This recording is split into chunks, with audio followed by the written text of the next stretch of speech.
বাঙালি মানেই মাছে ভাতে। তো আজকের আমার রেসিপিটা হলো কচু দিয়ে পার্শে মাছের ঝোল।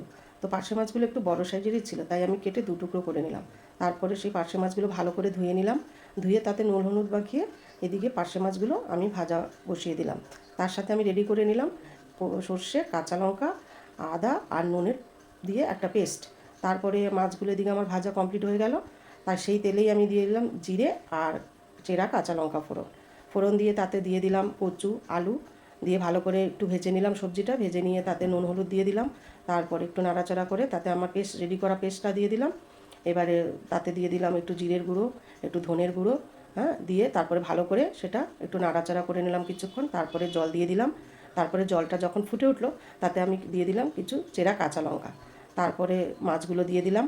মাছটা দিয়ে আমার ঝোলটা ফুটে উঠলো। তারপরে নামিয়ে নেওয়ার সময় একটু ধনেপাতা ছড়িয়ে দিলাম। রেডি আমার কচু দিয়ে পার্শে মাছের ঝোল।